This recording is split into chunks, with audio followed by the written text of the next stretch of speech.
The largest stimulus package in U.S. history, the emergency aid bill passed by the U.S. Congress to fight the coronavirus, includes sending millions of Americans a one-time check of $1,200.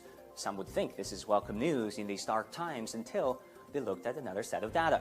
Congressional Budget Office shows U.S. tariffs, much of them against China, will reduce average American household income by $1,277 in 2020.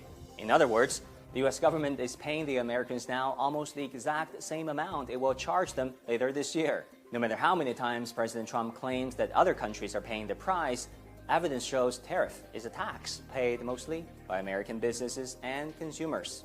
And these taxes cannot come at a worse time, as the coronavirus is spiraling out of control. Research by Chad Bone at the Peterson Institute for International Economics shows critical medical products remain on Trump's China tariffs list. Products such as disposable medical headwear, CT systems, and hand sanitizers are subject to a 25% tax. Things like personal protection equipment, protective goggles, and medical protective clothing are subject to a 7.5% tax.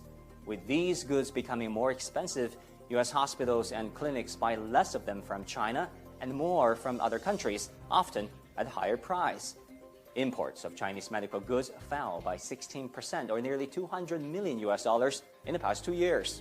Since the outbreak, there have been constant reports of shortages of some of those medical goods in U.S. hospitals, which slowed diagnosis and treatment. As of March 27th, the U.S. has overtaken China as the country with the most number of positive cases.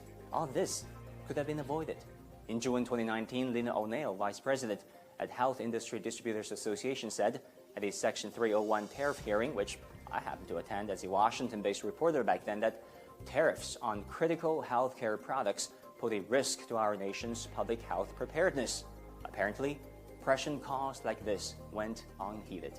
Politicians are willing to sacrifice the law of economics for political expediency, but the ongoing pandemic shows us once again that man-made barriers to free trade can hurt all of us, including the very people these tariffs are said to benefit.